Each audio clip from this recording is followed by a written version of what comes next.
Aku ngelewatin gitu aja postingan bosku yang lagi minta tolong di medsos. Besok mau ketemuan sama gebetan onlineku. Outfit mana nih yang paling oke?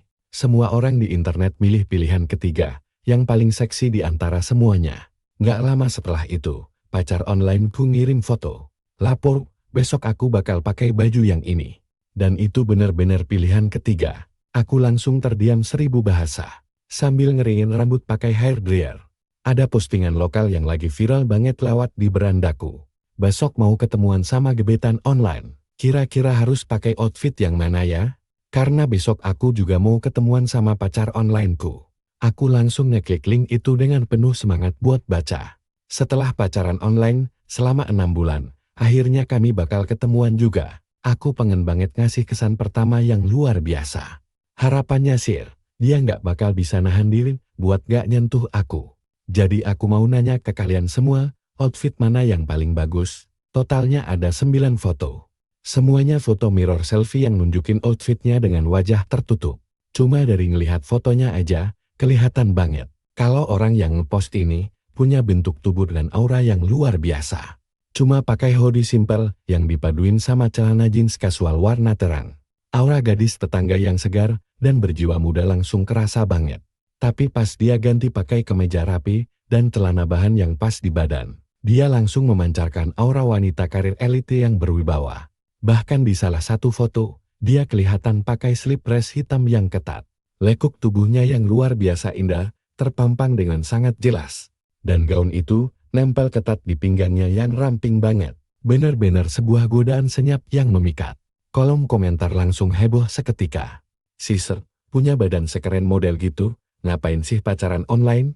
Ini pasti foto komotan dari internet. Aku nggak percaya ada cowok yang seberuntung itu bisa dapat pacar kayak gini lewat online. Ada cowok beruntung yang dapat jackpot nih diam-diam, bodoh amat ber. Aku klaim dia duluan." Tapi pembuat postingan ngebales, "Bukan foto komotan kok, baru aja aku foto. Jujur, aku suka banget sama dia. Makanya aku mau nanya. Outfit mana yang punya peluang paling gede bikin ketemuan kita sukses?" Biar pembahasannya balik lagi ke soal outfit. Dia bahkan ngasih hadiah uang tunai buat saran yang terpilih. Aku bakal langsung transfer 10.000 yuan sebagai tanda terima kasih. Ini nggak cuma bikin para netizen heboh banget, tapi sukses bikin aku ikutan heboh juga. Aku scroll ke bawah sampai ke nomor 6, gaun rendah klasik putih model Sabrina. Aku langsung heboh komen. Mohon biar dia pilih nomor 6. Kelihatan anggun banget, tapi juga berkelas dan mewah. Aku langsung jatuh cinta pada pandangan pertama. Aku ragu ada cowok yang bisa tahan sama godaan kayak gitu. Tapi komentarku benar-benar tenggelam di antara lautan balasan. Sebaliknya, komentar teratas malah nyaranin nomor 3. Gaun hitam ketat dengan tali tipis itu. Pilih nomor 3 aja, percaya deh sama aku. Tapi ingat, pakai jaketnya pas keluar nanti. Cowok itu nggak suka kalau pasangannya pakai baju yang terlalu terbuka. Tunggu sampai kalian berdua benar-benar cuma berduaan. Terus pura-pura ngeluh kalau cuacanya gerah. Dan lepas jaketnya langsung di depan dia. Dijamin, dia nggak bakal tahan buat nggak meluk kamu. Opnya jelas langsung tertarik sama skenario yang kebayang banget ini. Dia nanya dengan penuh harap. Apa dia beneran nggak bakal tahan buat meluk aku? Seorang netizen ngebalas. Pasti dong kecuali kalau kamu cewek udang. Bingung, Opul nanya apa maksudnya. Ada yang jawab, badan oke, muka jelek. Kalau mukamu berantakan, body sebagus apapun nggak bakal bisa nyelamatin kamu. Opnya langsung nggak terima, tampangku lumayan tahu. Para netizen langsung nge-spam, spill foto, spill. Nggak mau ketinggalan, aku ikut komen, ayo spill muka. 10 detik kemudian, Opnya ngepin sebuah foto di kolom komentar. Foto selfie-nya kelihatan jelas banget diambil buru-buru. Rambutnya agak berantakan. Diambil dari angle kamera yang bener-bener nggak banget. Dia cuma menatap datar ke arah kamera. Orang dengan tampang pas-pasan pasti bakal kelihatan ancur banget dengan angle sekejam ini. Tapi fitur wajahnya yang tegas dan tajam benar-benar menyelamatkan penampilannya. Jujur saja, dia ganteng banget. Kolom komentar langsung heboh lagi. Saat balasan komentar makin membanjir, aku cuma bisa melongo shock. Aku memandangi foto itu, memastikannya berkali-kali. Itu jelas-jelas bos di kantorku, Gu Qinghai. Astaga, semenit kemudian, dia langsung menghapus selfie itu. Tapi para netizen yang sempat lihat, sudah terlanjur geger. Punya muka seganteng itu. Sebenarnya apa sih yang kamu khawatirin? Bahkan, kalau besok kamu cuma pakai karung goni, pertemuan langsungmu bakal tetap sukses kok. Terus si pembuat postingan ngebalas, Mas Hasil, aku bener-bener pengen banget ini berhasil. Pas aku ngelihat itu, aku udah gak bisa nahan diri lagi. Makanya aku langsung ngirim link postingan itu ke rekan kerja terdekatku. Sini dek, ada gosip panas. Jiang Hui langsung ngebalas, siapa nih? Kita kenal. Aku godain dia buat nebak, dia pun langsung merhatiin postingan itu baik-baik. Karena masih bingung, dia ngebalas, sumpah, gak tahu. Pas aku sebut namanya, Gu Qinghan, si Jiang Hui langsung nge-spam tanda seru, gak mungkin. Seriusan, gila sis, maksudku, postur badannya emang pas banget. Tapi sifatnya beda jauh banget, cuma ngelihat chatnya aja. Jujur aku sempat mikir, kalau ini tuh cewek up yang lagi kasmaran. Kamu gak salah orang, kan? Ini beneran Pak Direktur Du, bos super kaku yang gak pernah senyum di kantor. Untungnya, tadi aku sempat nge-screenshot pas di lab. Aku kirimin foto selfie yang dia posting. Dia beneran baru aja naruh foto ini di kolom komentar. Kalau enggak, aku juga gak bakal percaya.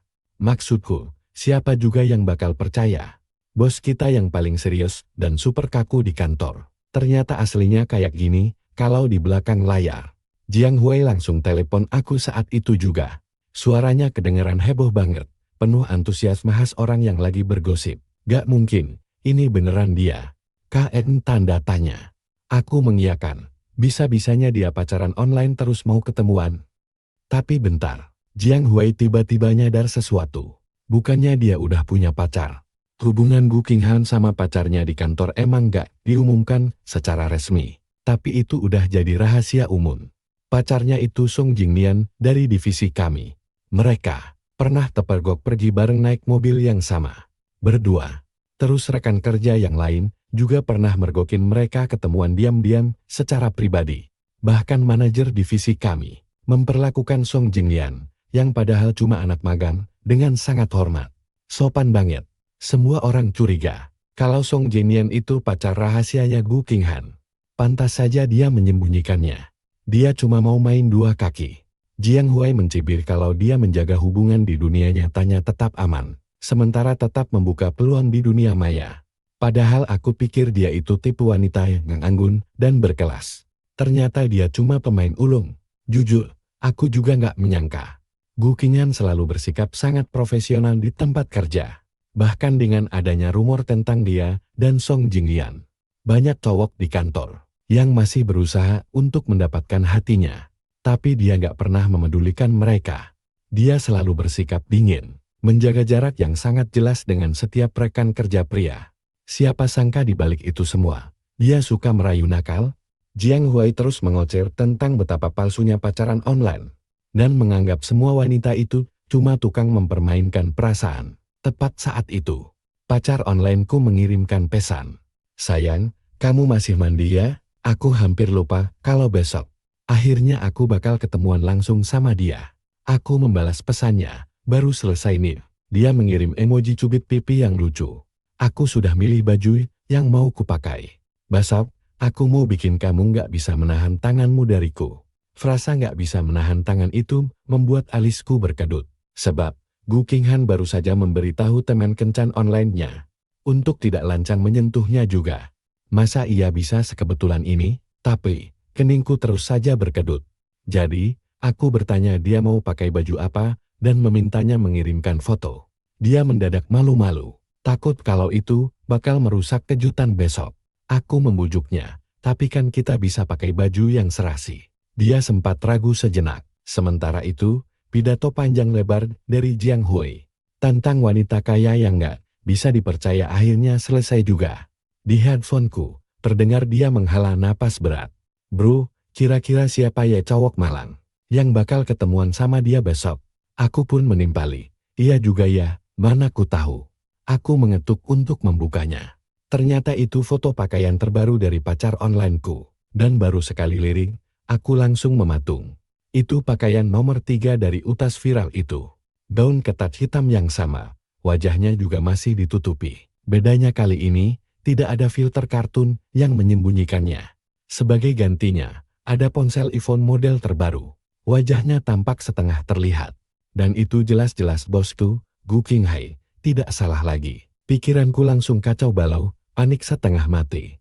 Jadi orang Malang yang bakal ketemuan langsung dengannya besok itu adalah aku. Sayang, kamu suka tidak? Aku berencana memakai baju ini buat ketemu kamu besok. Aku sebenarnya malu, tapi sebelum aku berangkat besok, aku akan memakai mantel luaran untuk menutupinya. Aku cuma mau berpakaian seperti ini khusus untuk kamu lihat. Pesan dari pacar onlineku terus berdatangan bertubi-tubi. Tapi aku sendiri masih belum bisa tersadar karena terlalu sok. Tidak pernah sekalipun terlintas di benakku. Kalau orang yang kukenal online dan akan kutemui besok, ternyata adalah bos di kantorku sendiri, Gu Qinghai. Aku mencoba menyangkal kenyataan ini. Tapi foto pakaian nomor 3 itu terpampang nyata di depanku. Dia bahkan tidak mengirimkan foto potongan biasa yang dilihat oleh ribuan pengguna lainnya. Ini adalah live foto asli tanpa editan dan tanpa filter kartun sama sekali. Yang berarti, ini mutlak, 100% dirinya. Aku pun makin tenggelam dalam keputusasaan. Karena tidak ada balasan dariku, Gu Qinghai jelas sekali mulai panik. Dia mengirimkan rentetan pesan lagi, sayang, apa ini artinya, kamu tidak suka? Tidak apa-apa kok, aku masih punya pakaian lain yang sudah kusiapkan.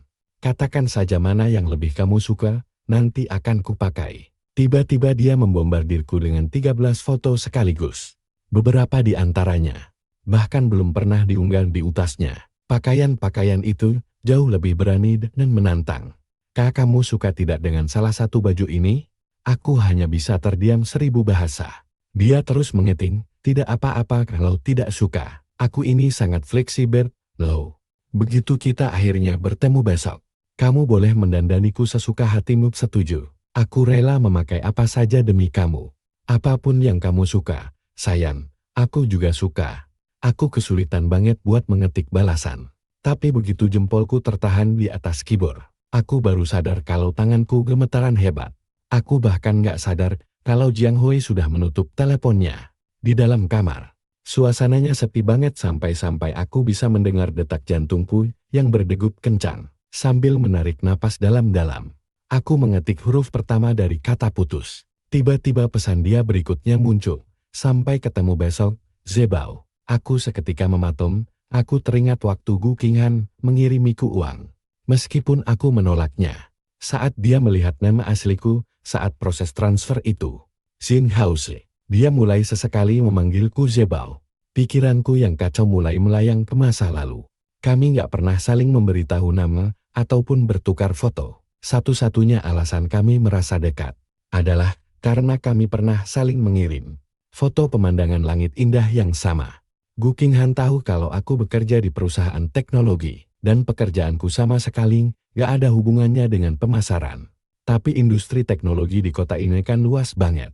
Rasanya gak mungkin kan kalau dia sampai menebak kalau aku bekerja di departemen pemasaran perusahaannya sendiri.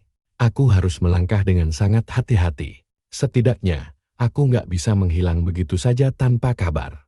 Jadi, aku menghapus kata putus yang tadi sempat kuketik di kolom obrolan. Sambil memutar otak mencari alasan, aku mengetik, tiba-tiba ada urusan mendadak. Jadi kayaknya besok aku nggak bisa ketemu. Gu Qinghan langsung membalas seketika. Ada apa? Ada yang bisa kubantu? Otakku yang panik setengah mati, mulai berputar keras lagi. Aku sama sekali nggak bisa memikirkan satupun alasan. Tapi pesan dia selanjutnya malah mendahuluiku. Sayang, apa kamu pikir wajahku kurang menarik? Makanya kamu nggak mau ketemu sama aku? Sebenarnya tampangku lumayan kok, mau video call. Aku mau sayangku ini lihat wajahku. Orang-orang biasanya bilang aku cantik loh, karena aku nggak kunjung membalas. Dia malah mengirimkan sebuah foto selfie. Dan kalau dibandingkan dengan foto selfie di utas yang lagi viral itu, yang satu ini benar-benar berada di level yang jauh berbeda. Sudut kamera yang dipilih dengan sangat pas, dan ekspresi wajah yang begitu sempurna. Bahkan rambutnya yang sengaja dibuat berantakan pun ditata dengan sangat teliti. Dia mengenakan gaun antik pemikat hati yang sama. Gaun renda panjang itu Dia menatap langsung ke arah kamera dengan begitu berani dan memesona. Memancarkan godaan murni yang benar-benar sulit ditolak. Hatiku baru saja hampir luluh. Saat Jian, yang selalu jadi garda terdepan, kalau ada gosip hangat, mengirimiku pesan singkat. Gila banget, ternyata Song Jingyan sama Presdir Gu pacaran. Aku langsung cepat-cepat meneleponnya balik. Bertanya dengan cemas tentang apa yang sebenarnya terjadi. Bukankah itu cuma rumor belaka? Jiang Hui menghela napas panjang, lalu memberitahuku. Bukannya Song Jingyan sama Cui itu dekat banget. Tadi aku diam-diam bertanya ke Cui, ada hubungan apa sebenarnya di antara mereka berdua? Dan dia baru saja mengirimiku sebuah screenshot. Jiang Hui meneruskan screenshot itu kepadaku, sambil berkata, kalau mereka sebenarnya sudah lama pacaran. Cuma kita saja yang tidak tahu. Screenshot itu berisi obrolan antara Cui dan Song Jingyan. Cui memulainya dengan bergosip. Dengar-dengar ada yang baru saja ditolak sama Presdir Gu hari ini. Song Jingyan tertawa. Kan sudah kubilang, dia itu sudah punya pacar. Cui bertanya, apa pacar yang dimaksud itu adalah dirinya. Song Jingyan menjawab, ya iyalah. Aku pacarnya. Beberapa menit kemudian, Song Jingyan mengirim meme menyuruh untuk diam. Lalu menambahkan, jangan bilang siapa-siapa, ya. Hatiku seketika hancur menjadi abu. Percakapan ini terjadi 1 bulan yang lalu. Itu berarti, di saat Gu Qinghan sedang asyik pacaran online denganku dengan begitu manisnya, dia ternyata sudah menjadi pacar orang lain. Benar-benar bukti nyata perselingkuhan yang tidak bisa dibantah. Suara Jiang Hui kembali terngiang di telingaku. Punya pacar di dunia nyata, tapi masih saja menjerat pacar online. Aku penasaran, siapa di antara kalian yang cuma jadi selingkuhan? Gu Qinghan benar-benar tukang mempermainkan perasaan. Suaranya kedengaran antusias banget pas lagi ngegosipin hal yang seru. Sebenarnya aku pengen banget ikutan nimbrung. Aku berusaha keras, buat kelihatan semangat, maksain diri buat ngasih respons. Tapi mulutku cuma bisa melongo. Dan gak ada satu kata pun yang keluar. Ternyata begini, rasanya pas drama itu menimpa diri sendiri. Aku langsung cari alasan seadanya terus menutup teleponnya. Pas banget di saat itu, pemain yang baru aja dijelek-jelekin sama Jiang Hui ngecat aku. Sayang, kamu masih nggak suka, ya? Pandanganku beralih, dan tertuju pada foto dengan pose mawar mekar itu. Kalau sebelumnya aku masih menaruh harapan. Berharap kalau ini semua cuma salah paham. Berharap kalau Gu Qinghan yang mulia dan sempurna itu nggak mungkin menjadi orang yang seperti itu. Tapi sekarang, aku harus menghadapi kenyataan. Dia selingkuh. Dia mempermainkanku sambil mendekati orang lain. Untuk sesaat, aku justru merasa lega. Lega karena kami belum pernah bertemu langsung. Lega karena dia masih nggak tahu siapa aku sebenarnya. Akhirnya, aku bisa mengumpulkan kekuatan buat membalas. Dengan dingin aku mengetik balasan, jelek banget. Saking jeleknya, aku mau kita putus. Nggak ada balasan lagi dari dia, sunyi senyap. Keterangan sedang mengetik terus berkedip di bagian atas layar. Dia pasti sedang mengetik, lalu menghapusnya lagi. Berulang kali. Tapi nggak ada satu kata pun yang terkirim. Setelah sekian lama, proses mengetik yang tiada henti itu akhirnya berhenti. Hanya 5 kata sederhana, aku bisa operasi plastik kok. Pikirku, benar-benar buaya darat. Sampai-sampai menjanjikan operasi plastik, gila banget. Saking marahnya, aku sampai lepas kendali. Daripada operasi plastik, lebih cepat kalau kita putus aja. Aku mau nanya satu hal. Kok berani-beraninya kamu pacaran online dengan tampang kayak gitu? Buang-buang waktu 6 bulan hidupku aja. Tiap hari manggil aku sayang. Benar-benar bikin aku jijik. Aku meluapkan semuanya sekaligus, hapus kontakku dan jangan ganggu aku lagi. Setelah itu, aku langsung menghapus kontaknya. Dunia akhirnya sunyi juga. Aku menggenggam ponselku erat-erat. Berusaha menenangkan detak jantungku yang berdebar kencang. Rasanya agak perih, sekaligus agak mati rasa. Tapi anehnya, ada rasa lega juga. Tapi ya sudahlah, tidak penting lagi. Anggap saja waktu 6 bulan kemarin itu terbuang sia-sia. Hari saat kami seharusnya bertemu jatuh pada akhir pekan. Sesuai rencana awal kami, aku dan teman kencan onlineku bakal ketemuan jam 10 pagi di Pet Diary. Aku yang mengusulkan tempat itu. Kebetulan pagi itu, ada lomba rintangan anak anjing. Pikirku waktu itu, kalau dia tidak srek denganku, atau aku yang kurang cocok dengannya. Kami bisa menganggapnya cuma seperti menonton perlombaan yang seru bersama-sama. Setelah itu, kami bisa pulang ke rumah masing-masing tanpa ada rasa canggung. Tapi dia jelas punya rencana lain. Dia bahkan sudah memesan tempat di restoran dan membeli tiket ke planetarium. Dia bahkan sudah membahas seluruh rencana perjalanan hari itu bersamaku. Tapi ujung-ujungnya, aku malah menghabiskan seharian penuh di atas kasur. Aneh sekali rasanya. Padahal kemarin, akulah yang merasa paling benar saat memutuskan hubungan ini. Aku sempat senang karena berhasil membongkar kedok cewek toksik itu dan menyudahi semuanya sebelum terlambat. Tapi sekarang, disinilah aku, berbaring di kasur dengan perasaan hancur. Aku sama sekali tidak punya tenaga dan tidak bersemangat melakukan apa-apa. Perasaanku benar-benar campur aduk. Aku benci dia. Tapi diam-diam aku masih ingin tahu bagaimana reaksinya setelah kami putus. Jadi, aku bahkan sampai mencari tahu postingan viral yang dia buat tadi malam. Dia ternyata belum menghapusnya. Sampai saat ini, postingan itu sudah mendapat lebih dari 10.000 komentar. Kalau melihat waktunya, kami seharusnya sudah bertemu saat ini. Orang-orang di kolom komentar sibuk menanyakan tangkapan layar pertemuan kami. Dia sama sekali tidak membalas satupun dari mereka. Kecuali untuk komentar teratas kemarin, yang menyarankannya memakai gaun hitam ketat nomor 3. Orang yang akhirnya bertemu dengannya mengunggah tangkapan layar bukti transfer uang. Tangkapan layar uang 10.000 yuan. Coba lihat jam transfernya. Itu bahkan dikirim setelah aku menghapus dia dari pertemanan. Enggak masuk akal. Kami benar-benar sudah putus. Tapi dia malah sempat-sempatnya bayar orang lain. Jadi, aku cuma salah satu ikan di kolamnya. Dia ternyata sama sekali enggak pernah peduli tentang kami. Kalau bukan aku, pasti selalu ada orang lain. Siapa yang tahu, sudah berapa banyak orang lain yang dia beri harapan palsu. Aku bergumam sendiri dengan perasaan getir, lelah, dan menderita. Aku harus menghadapi hari kerja berikutnya. 2 malam berturut-turut tanpa tidur yang nyenyak. Aku duduk di meja kerjaku, benar-benar mengantuk berat. Teman sekantorku, Jiang Hui, menggeser kursinya mendekat. Dengan bersemangat, dia memberitahuku kalau drama seru akan segera dimulai. Katanya, Presiden Hu bakal ikut rapat mingguan kita hari ini. Untuk memantau, tambahnya sambil mengecilkan suaranya. Pasangan yang digosipkan itu akhirnya bakal saling berhadapan langsung di depan semua orang. Kamu nggak antusias? Tapi pikiranku malah terpaku sepenuhnya pada kenyataan bahwa Gu Qinghan bakal mengawasi kami. Kenapa tiba-tiba dia datang ke sini? Apa ada sesuatu yang terjadi? Yang sebenarnya aku takuti adalah, apa dia sudah tahu siapa aku? Tapi Jiang Hui terlihat santai-santai saja.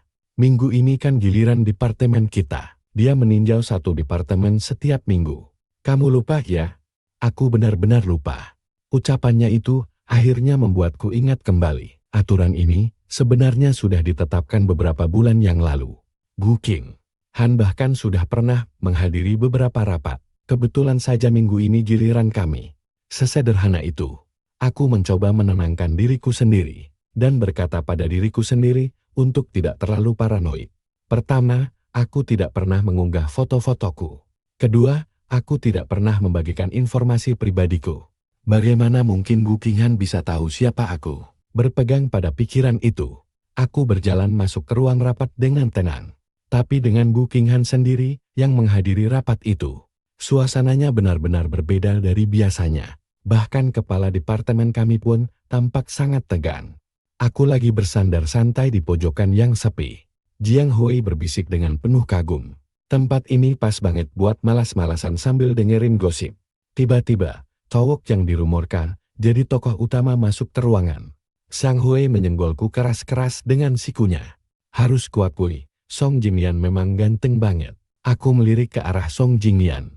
Dia memakai setelan bisnis Armani yang necis. Rambut hijau pendeknya ditata rapi tanpa celah. Kancing manset berlian berkilau terang di pergelangan tangannya. Dia kelihatan sangat elegan dan berkelas. Sebelumnya aku nggak pernah benar-benar memperhatikannya. Tapi saat ini, harus kuakui. Dia dan Gu Qinghan kelihatan serasi banget. Nggak, ralat, mereka nggak cocok. Lagi pula, Gu Qinghan itu playgirl sejati. Malah cowok itu yang nggak pantas untuknya. Tiba-tiba, seisi ruangan langsung hening seketika. Aku mendongak, dan langsung bertatapan mata dengan Gu Qinghan. Memang sih, Presiden Gu mungkin seorang playgirl. Tapi dia benar-benar cantik jelita. Jiang Hui berbisik di telingaku. Apa karena dia mau ketemu pacar yang dirumorkan itu ya? Aku merasa hari ini, dia dandan niat banget. Biasanya dia nggak pernah pakai baju kayak gini. Lihat deh. Jiang Hui tiba-tiba jadi heboh. Bukannya dia kelihatan mirip banget sama cewek cantik banget yang pernah kamu tunjukkan ke aku dulu? Hal itu tiba-tiba membangkitkan ingatan lama. Dulu, waktu lagi gabut di tempat kerja, aku melihat foto pemotretan seorang aktris di tepi pantai. Aku suka banget dan mengirim linknya ke Jiang Hui, sambil menyuruhnya buat ikut ngiler bareng tanpa tahu malu. Sialnya, aku malah salah kirim ke teman kencan onlineku. Sekarang aku bahkan hampir nggak ingat foto-foto itu. Tapi saat ini, Gu Qinghan benar-benar menirunya persis.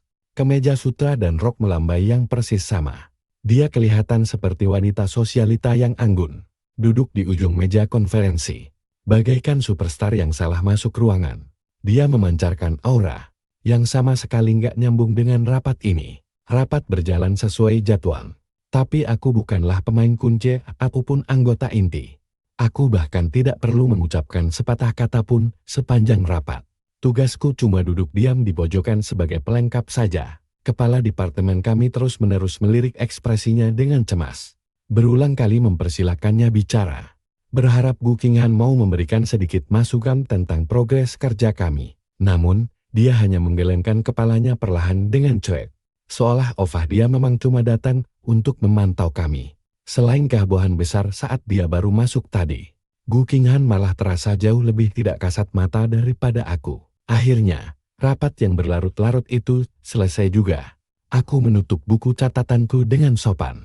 Bersiap untuk langsung kabur begitu kami dibubarkan. Saat itulah Gu Qinghan, yang sejak tadi diam saja, tiba-tiba angkat bicara. Bagaimana kalau kita semua memperkenalkan diri? Saya Gu Qinghan.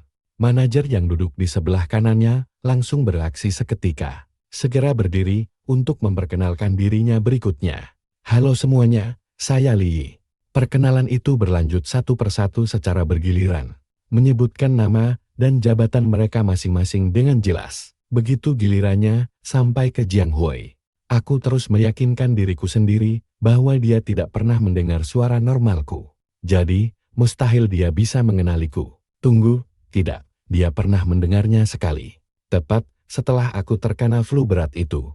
Saat aku mengiriminya pesan suara dengan suaraku yang serak basah. Tapi suara serak itu beda jauh dengan suara asliku. Dia pasti tidak akan menyadarinya kan?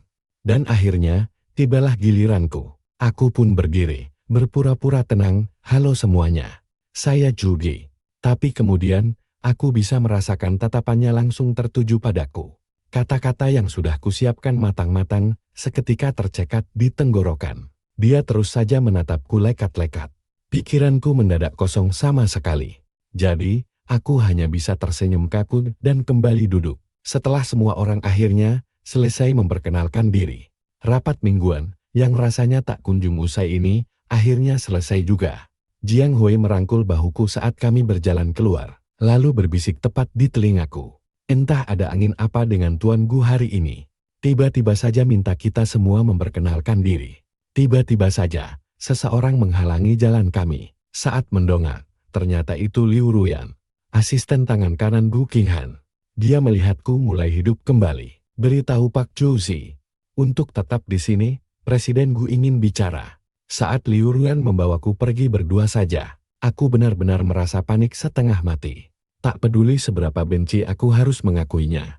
Saat ini, aku harus menghadapi kenyataan. Gu Qinghan mungkin sudah tahu siapa aku yang sebenarnya. Tapi bagaimana dia bisa tahu bukan lagi masalah utama sekarang. Yang terpenting adalah, apa yang harus kulakukan selanjutnya? Saat melangkah kembali ke ruang rapat itu, aku berpikir, persetanlah, biar hancur sekalian. Lagi pula, bukan aku yang berselingkuh. Bukan aku juga yang mempermainkan dua orang sekaligus. Kalau pihak yang bersalah saja bisa seberani ini, kenapa si korban harus bersikap begitu ciut? Skenario terburuknya, aku tinggal racing saja. Lagi pula, tidak ada gunanya bertahan di perusahaan si playboy itu. Aku mengumpulkan keberanianku sepanjang jalan kembali. Tapi begitu melihat Gu Qinghan dari dekat, aku langsung membeku seketika. Semua pertahanan di kepalaku langsung lenyap seketika. Yang bisa kuucapkan hanyalah sapaan kaku Pak Gu. Ada apa Anda mencari saya? Sementara itu, Liu Ruyan diam-diam menyelinap keluar. Ruang rapat yang tadi sangat besar dan ramai itu tiba-tiba menjadi kosong melompong, menyisakan kami berdua saja. Gu Qinghan masih duduk di ujung meja. Dia menopang dagunya dengan satu tangan, menatapku dengan tatapan tenang yang seolah tahu segalanya. Setelah keheningan yang cukup lama, dia akhirnya mengeluarkan satu kata duduk.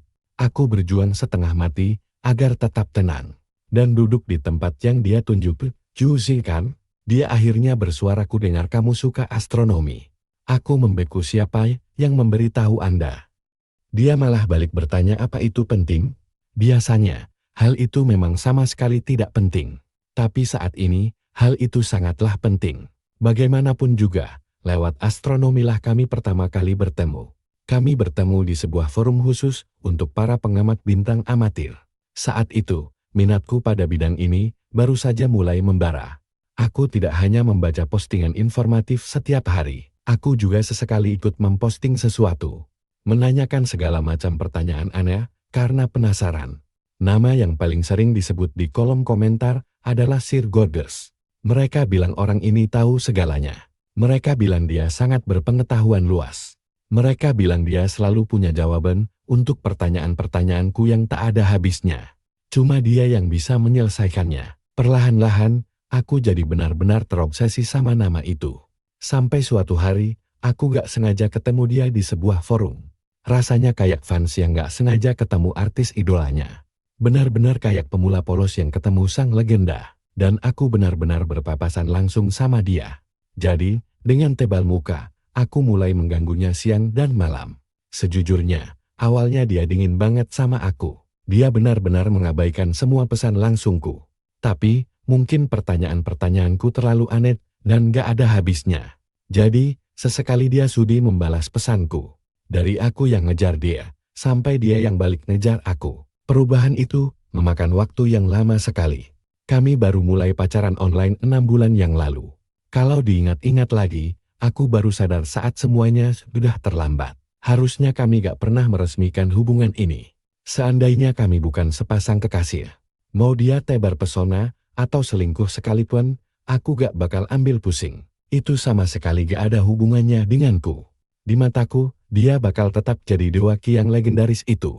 Tapi begitu kami pacaran, perselingkuhannya dan kelakuannya yang sama sekali gak punya moral itu jadi mustahil untuk aku abaikan begitu saja.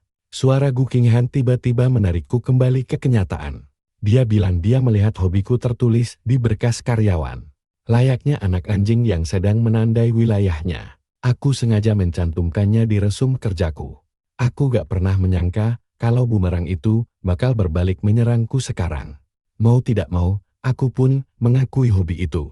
Ada yang bisa saya bantu. Siang ini, ada acara tur kuliah umum tentang astronomi oleh Profesor Gu Cheng di kota ini. Mereka butuh 2 orang sukarelawan untuk acara itu. Dan saya berniat mengirim staf dari perusahaan kita sebagai lemburan. Saya mau lihat apa kamu tertarik. Sesaat, aku merasa sangat senang, sampai kepalaku terasa pusing. Profesor Gu Cheng. Beliaulah sosok yang pertama kali menumbuhkan minatku pada astronomi. Kekagumanku padanya jauh lebih besar daripada obsesi lamaku pada Dewa Qi di forum waktu itu. Tapi, tidak ada hal sinda ini yang datang cuma-cuma. Aku berusaha tetap tenang dan bertanya, kenapa dia memilihku? Ya, saya pikir akan lebih baik kalau sukarelawannya memang paham sedikit tentang astronomi. Setidaknya, aku harus menunjukkan sedikit ketertarikan pada astronomi. Iya kan, rasanya aku ingin sekali mengangguk-angguk kegirangan seperti boneka kepala goyang. Tapi nyatanya, aku cuma bisa sedikit menundukkan kepalaku. Dengan canggung, aku bertanya apa relawan yang satunya itu dia. Bukan aku. Dia menambahkan penjelasan yang tidak perlu. Katanya dia terlalu sibuk. Sama sekali tidak ada waktu. Hal itu akhirnya membuat hatiku tenang. Dan aku pun menerima tugas yang dia berikan. Lagi pula, aku memang sangat ingin melakukan kerja sukarela ini. Kuliah sore dijadwalkan pukul 2:30 menit. Tapi, para relawan harus menyiapkan beberapa persiapan terlebih dahulu. Jadi, tepat setelah aku menyelesaikan makan siangku, aku diberitahu kalau sudah waktunya untuk berangkat. Satu hal yang sama sekali tidak kuduga adalah ini. Ternyata relawan yang satunya lagi adalah Song Jingyan. Dia tampak begitu cerah dan menawan seperti biasanya. Sikapnya yang selalu akrab membuat dia langsung merangkul pundakku. Mereka pasti punya standar yang sangat ketat untuk memilih relawan. Sampai memilih cowok-cowok tampan seperti kita, candaannya itu benar-benar membuatku tertawa. Sesaat, hal itu menyingkirkan semua pikiran rumit yang mengganggu kepalaku. Seluruh kekacauan tentang kami yang terseret ke dalam cinta segitiga sebenarnya sama sekali tidak ada hubungannya dengan kami berdua. Sejujurnya, sejak awal aku tidak pernah menyalahkannya. Namun saat ini, tiba-tiba aku ingin dia mengetahui kenyataan yang sesungguhnya. Aku ingin dia segera melihat bagaimana watak asli Gu Qinghan yang sebenarnya. Aku sempat ragu, apakah membahas hal ini sekarang akan terasa sangat tidak tepat pada tempatnya. Sebelum aku sempat mengambil keputusan, mobil kami sudah sampai dan berhenti di depan aula kuliah. Song Jingyan dan aku dipandu masuk ke dalam oleh para staf, langsung menuju ke ruangan pribadi Profesor Gu Chen, yaitu ruang ganti pribadinya. Sebelum masuk, aku bahkan masih melatih cara untuk menyapa. Tapi begitu dia melangkah masuk, dia langsung memanggilnya paman. Dia benar-benar memanggil Profesor Gu Chen dengan sebutan paman. Aku berusaha keras menahan bibirku agar tetap terkatup rapat, mencoba menyembunyikan rasa terkejut yang luar biasa di dalam hatiku. Sepertinya aku akhirnya paham kenapa seseorang yang sama sekali tidak memiliki ketertarikan pada astronomi bisa sampai ditarik untuk menjadi relawan seperti ini. Dia jelas-jelas punya koneksi jalur keluarga. Dengan santai Song Jingyan merangkul pundak Profesor Jie Chen, sembari merengek seperti anak manja. Tapi tatapan Profesor Gu langsung tertuju padaku. Aku langsung paham maksudnya. Sambil tersenyum sopan, aku berkata, "Halo, Profesor. Saya relawan Anda untuk hari ini. Nama saya Zhu Ji. Beritahu saya saja kalau Anda butuh bantuan apapun." Beliau menepuk tanganku dengan lembut, lalu menarikku untuk duduk di sebelahnya. Sampai kuliah umum benar-benar dimulai, baik aku maupun Song Jingyan tidak diberi tugas apapun. Yang sebenarnya kami lakukan hanyalah berdiri, berdampingan sambil mengenakan lencana relawan kami. Begitu kuliah umum dimulai, Song Jingyan langsung menghilang tanpa jejak. Aku berdiri di bagian belakang aula, tanpa rasa bersalah, menikmati kuliah umum yang sudah sangat kunantikan. Luar biasa, ini benar-benar dihitung sebagai pekerjaan berbayar. Aku membatin saking tidak percayanya, pekerjaan ini benar-benar hebat. Di saat seperti ini, aku tidak punya waktu untuk mengkhawatirkan Gu Qinghan, atau apa maksud sebenarnya dari tindakannya ini. Sejujurnya, apapun alasannya, karena aku sendiri sudah benar-benar bersenang-senang di sini.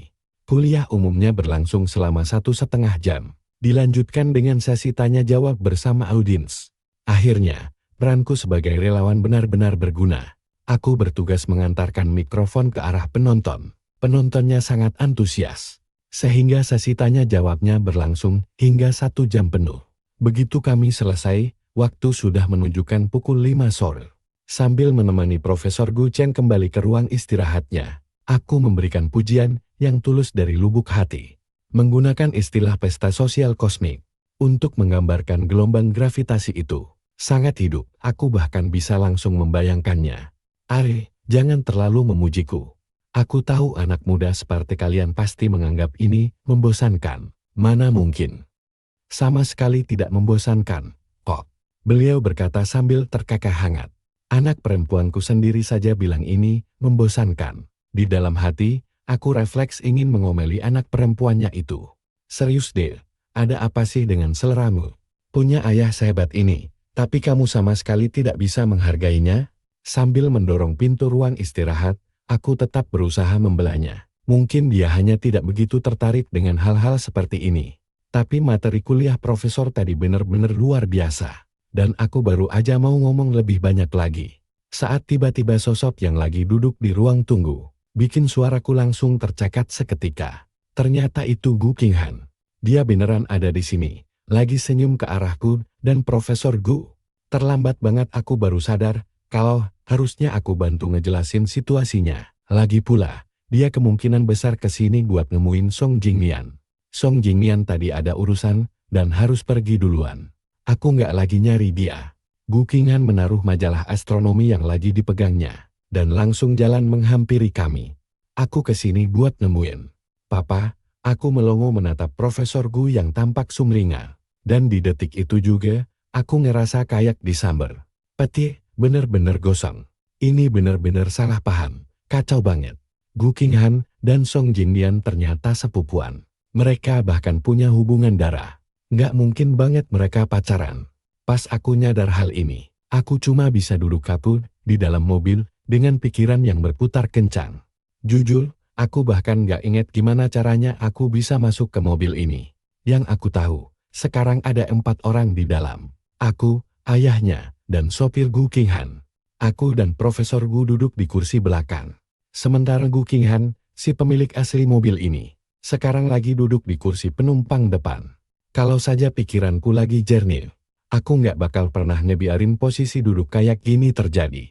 Harusnya aku sendiri yang buru-buru duduk di kursi depan. Tapi karena bener-bener linglung, aku bahkan nggak peduli lagi soal itu. Aku masih pusing mikirin gimana bisa aku salah paham soal Gu Qinghan, sampai ngira dia cowok brengsek yang suka selingkuh. Makanya aku mendadak mutusin hubungan malam sebelum kami seharusnya ketemuan. Aku bahkan sempat ngehina dia pas pamit, bilang kalau dia jelek banget. Saking jeleknya, sampai bikin aku pengen putus. Pok aku berani-beraninya ya, aku bersandar di jendela dengan perasaan yang campur aduk gak karuan. Sementara Profesor Gu dan Gu Qinghan saling mengobrol santai. Bukannya kamu bilang baru jadian sama seseorang akhir-akhir ini? Kapan kamu mau bawa dia ke rumah biar papa bisa ketemu? Dia bilang aku terlalu jelek.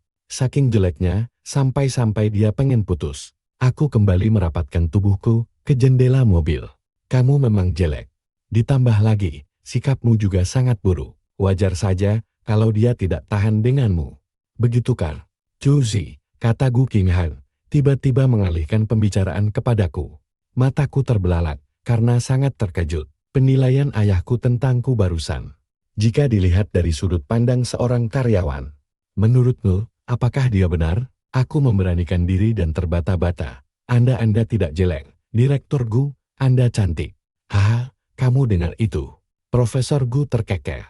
Bahkan berpakaian seseksi itu pun tidak bisa membuat pacarmu kembali. Jangan sekali-kali kamu berani bilang ke orang-orang kalau kamu itu anakku. Aku menciutkan bahuku. Berharap aku bisa benar-benar menghilang dari dalam mobil ini. Saat aku akhirnya mulai bisa menguasai diri, Profesor Gu sudah turun dari mobil, pergi untuk makan malam bersama tim studionya. Gu Qinghan memanggilku kembali. Cuzi, malam ini kamu makan malam denganku, aku yang traktir. Kenapa? Aku kan yang menyuruhmu menjadi sukarelawan untuk ayahku. Jadi, bukankah aku yang harus bertanggung jawab atas makan malammu?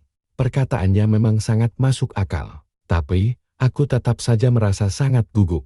Yang membuatku semakin panik adalah karena sopirnya juga ikut turun dari mobil. Dengan panik, aku terbata-bata, kenapa dia juga pergi. Jam kerjanya sudah selesai.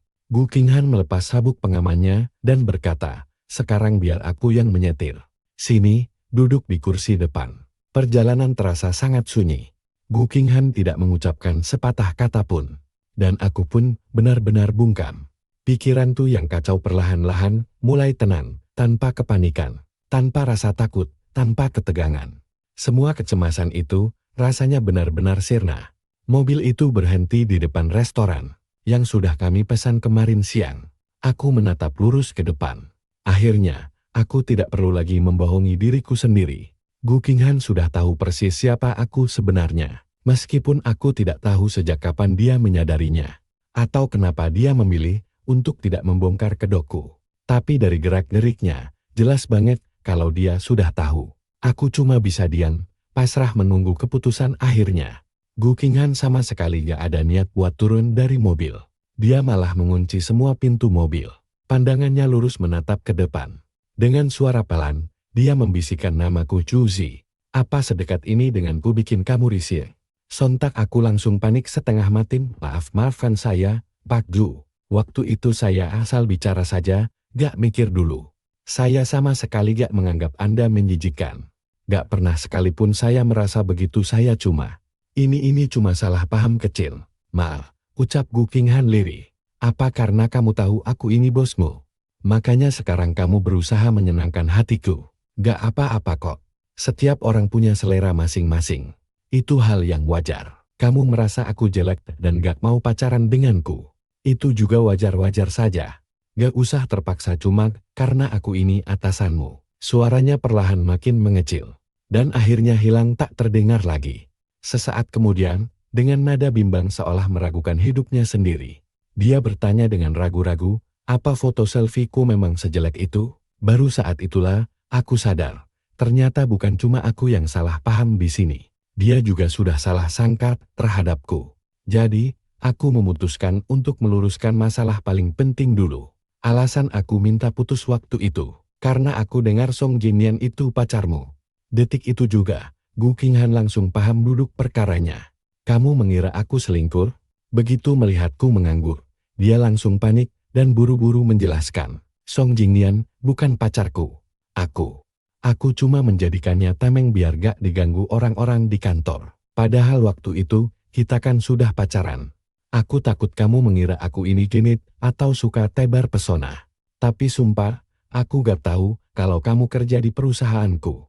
Wajah Gu Qinghan tampak begitu menyesal dan frustrasi. Song Jinyan benar-benar bukan pacarku. Kamu harus percaya. Dia itu sepupuku sendiri. Mana mungkin kami pacaran? Aku mengangguk pelan. Iya, sekarang aku sudah tahu kok. Gu Qinghan mengembuskan napas panjang. Jadi kamu buru-buru minta putus cuma gara-gara salah paham. Maaf, gumamku sambil menundukkan kepala. Aku sadar betul kalau permintaan maafku sama sekali nggak ada artinya. Tapi, aku tetap harus mengucapkannya. Gu Qinghan menoleh untuk menatapku. Lepas dari semua kesalahpahaman itu. Menurutmu, gimana penampilanku sekarang? Cahaya di dalam mobil terasa redup. Keringat tampak membasahi lehernya. Beberapa helai rambutnya yang basah jatuh lunglai di dahinya. Dia kelihatan berantakan banget. Tapi ada pesona unik yang begitu memikat memancar dari dirinya. Cantik, kataku, pikir baik-baik sebelum ngomong, ancamnya. Dia menambahkan, kamu nggak lagi menilai orang asing, tapi calon pacarmu sendiri. Dengan wajahnya yang menawan dan bercahaya itu, dia perlahan mendekatkan dirinya ke arahku. Kalau calon pacarmu kelihatan kayak gini, apa kamu bisa menerimanya? Sorot matanya seolah memiliki pengait, dan aku hampir saja terjerat sepenuhnya. Dengan cepat aku menundukkan pandangan. Sejak kapan kamu tahu kalau itu aku? Gu Qinghan terkekeh pelan. Kerja di perusahaan teknologi, di divisi pemasaran. Lokasinya dekat banget sama tempat kerjaku. Punya nama dua suku kata yang ada unsur C-nya. Apa beneran ada banyak orang yang kayak gitu? Aku menghargai privasimu. Dia berkata, karena kamu nggak mau aku tahu. Aku memilih buat nggak mencari tahu lebih jauh. Padahal, gampang banget. Kalau aku mau nyari kamu. Bodohnya, aku benar-benar sempat percaya kalau aku udah bersembunyi dengan sangat rapi. Tapi begitu aku sadar kalau kamu kerja di perusahaanku, aku benar-benar shock. Aku mendongak menatapnya. Aku benar-benar takut sama semua perkataan yang pernah kuucapkan. Cemas sama apa yang udah kuperbuat. Dan semua ucapan asal-asalku dulu. Aku takut semua itu udah telanjur melukaimu. Banyak banget yang kupikirkan malam itu. Tapi jujur saja, kami sama sekali nggak pernah berinteraksi di tempat kerja. Bagiku, dia hanyalah bos paling besar di perusahaan ini. Nggak kurang, nggak lebih. Kita anggap saja semua ini nggak pernah terjadi. Ayo kita bersikap seolah-olah ini pertemuan pertama kita. Dia melangkah mendekat ke arahku. Menatap tepat ke mataku dengan penuh ketulusan. Kalau saja kamu tahu penampilanku seperti ini. Apa pertemuan pertama kita di dunia nyata bakal berjalan lancar?